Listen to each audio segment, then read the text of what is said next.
بسم اللہ الرحمن الرحیم۔ زندگی بدل دینے والی روحانی دستک۔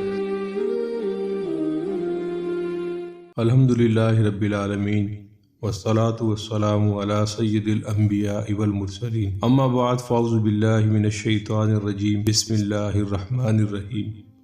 امید ہے ہمارے روحانی دستک کے تمام ناظرین و سامعین خیر و عافیت کے ساتھ ہوں گے۔ آج ایک نہایت ہی خوبصورت حکایت آپ کے لیے لے کر حاضر ہوئے ہیں، جس کے ذریعے ہمیں عام سادہ لوگ انسان کی سادگی کا بھی پتہ چلے گا، اور ساتھ ساتھ یہ بات بھی سمجھ میں آئے گی کہ ہر جگہ پر ایک ہی چیز کام نہیں کرتی۔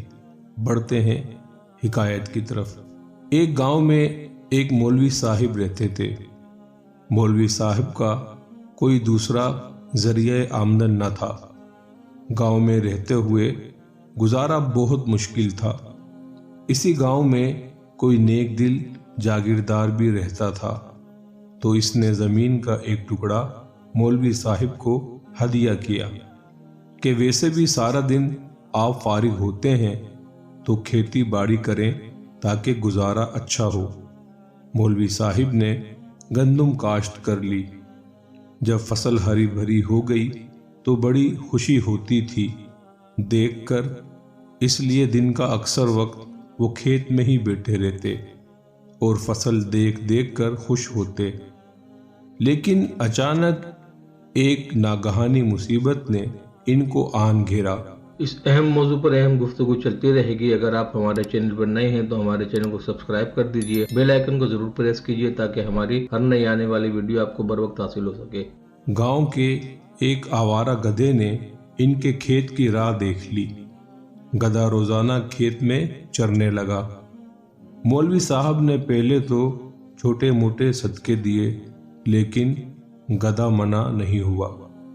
پھر اس نے مختلف صورتیں پڑھ پڑھ کر پھونکنا شروع کر دی، لیکن گدھا پھر بھی ٹس سے مس نہیں ہوا۔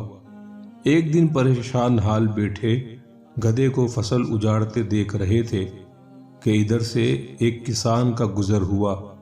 گدھے کو چرتا دیکھ کر کسان نے پوچھا، مولوی صاحب آپ عجیب آدمی ہیں، گدھا فصل تباہ کر رہا ہے اور آپ ہاتھ پر ہاتھ دھرے بیٹھے ہیں۔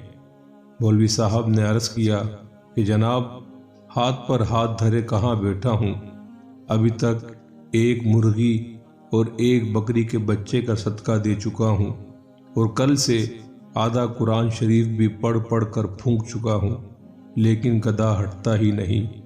مجھے تو یہ بھی گدھا کافر لگتا ہے جس پر کوئی شے اثر نہیں کرتی۔ کسان کے ہاتھ میں ایک ڈنڈا تھا۔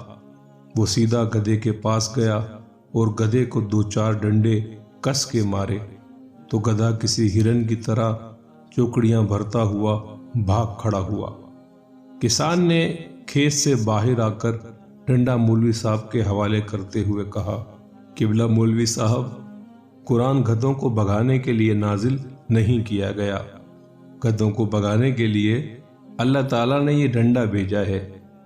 ہم پاکستانی بھی عجیب ہجوم ہیں، ہمارے گدھے حکمران کروڑوں نہیں بلکہ اربوں لوٹے چلے جاتے ہیں، اور ہم صرف دعاؤں اور صدقات اور خیرات کے بل بوتے پہ ان گدھوں سے چھٹکارا حاصل کرنا چاہتے ہیں۔